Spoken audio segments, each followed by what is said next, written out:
Hi, I'm Nathan from Serious Geeks, and today's Tactica video is going to cover the Company Champion from Codex Space Marines.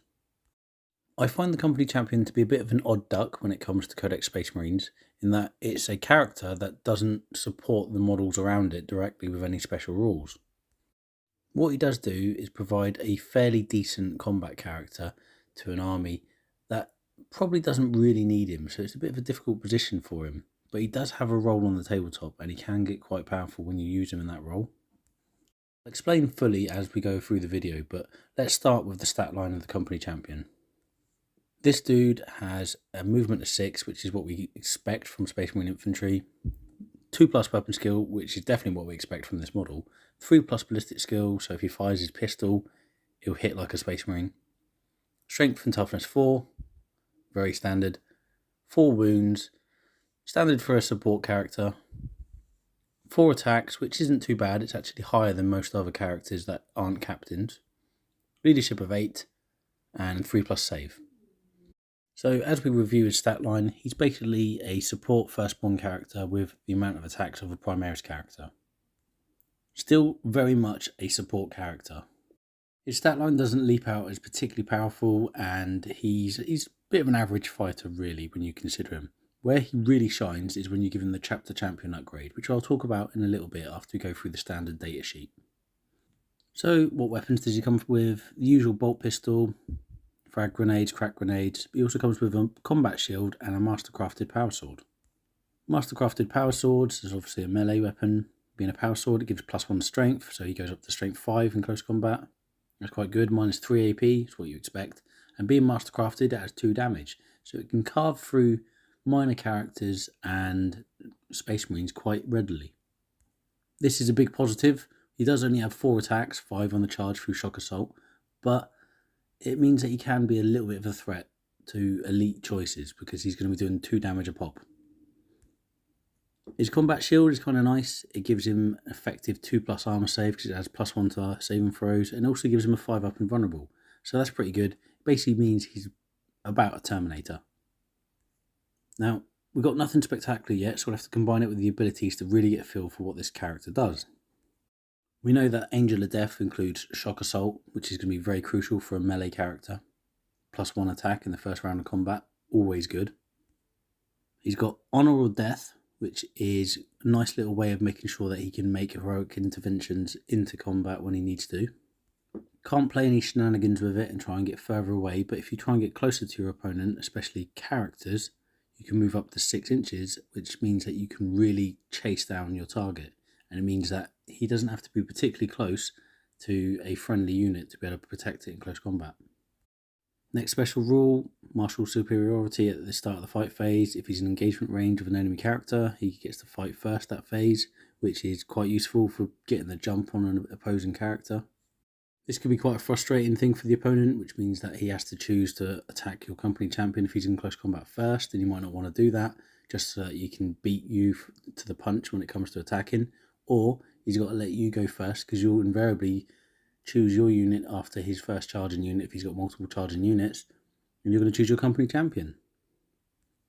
He is a member of a command squad, so basically if you have company veterans in your detachment, you won't take up a battlefield role, which is quite handy if you've got quite a lot of elites. And I do take a lot of elites in my army, so when this is available, it's a nice little bonus to my army building. And as you can probably appreciate, he can be a wolf guard if he's a space wolf, which is kind of expected really. His keywords are what you'd expect: Imperium, Adeptus Astartes, and Chapter. And his main keywords for himself, as opposed to faction keywords, were infantry, character, command squad, and company champion. Now, a company champion is at his best when he's upgraded to be a chapter champion. It's definitely worth doing, and the reason I say that is because he gets a number of abilities and extras. Firstly, chapter champion has 5 attacks, so he gets an extra attack and a leadership of 9. Next, he has exquisite swordsman, which means if he makes any attacks against the character, he can reroll the wound roll. This rule is amazing. It basically makes him a blender against characters and a very, very dangerous threat. And the last special ability he gets is Skillful Parry, which means he has a -1 to the hit rolls against him in close combat, which combined with his 2+ armor save and a 5+ invulnerable save makes him fairly survivable. Really, if you're going to be taking a company champion, upgrade into a chapter champion. The points are fairly low and he becomes a lot more effective at his main role. And if you're not going to take him for that main role, why are you taking him? And that main role is killing enemy models in close combat, so you want him to be able to do it. One of the first optionals when you have a chapter champion is to give him the warlord trait, Martial Exemplar. While a friendly chapter core or chapter character model is within 6 inches of this particular warlord, you can reroll the charge rolls for that unit. That's not actually too bad. It means that foot sloggers will really benefit from him because, let's be honest, this guy is on foot, but he can boost everyone up and they can all run down the table and have a better chance of reaching melee.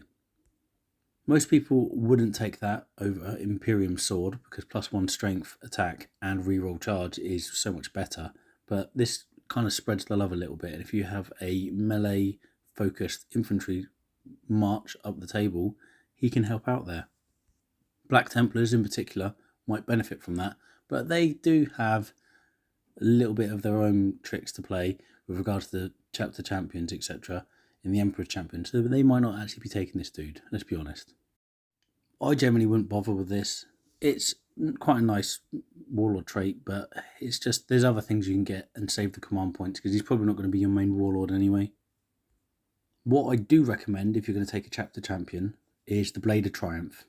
It's absolutely amazing. It replaces the Mastercrafted Power Sword and it gives +3 to the strength, which is already better than the Power Sword, and damage 3, which is a critical amount. It means that you're a threat to vehicles, it means you're a threat to elite heavy infantry, intercessors, Scorpack destroyers, and only 2 wounding hits will kill just about any character in the game. Even a Primaris captain will go down to that.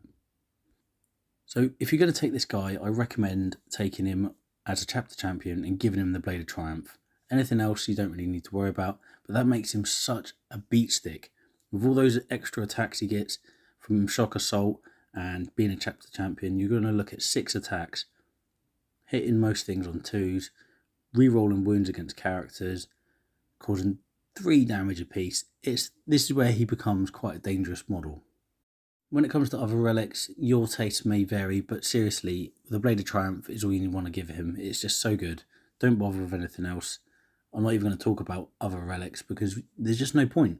When you're taking this model, you're taking him to carve through certain targets, infantry, characters, and maybe do a little bit of a threat to other things as well, such as dreadnoughts or tanks or monsters. The Blade of Triumph does that, so don't bother taking anything else. Keeping him alive with, say, the Armour Indomitus, why are you bothering? He's already got 2+ armour save. There are other models you might want to give that relic to. It's just, there's no point. Now, looking at this guy's stat line, especially when he's upgraded to Chapter Champion, his weapon, if you've given him the Blade of Triumph, and I highly recommend it, what is his main weakness? There's got to be a catch, and he has got one, and he's only got a movement of 6, and he can't teleport. Get him a transport, put him in a Rhino, first turn, obscuring terrain, second turn, get out and charge something.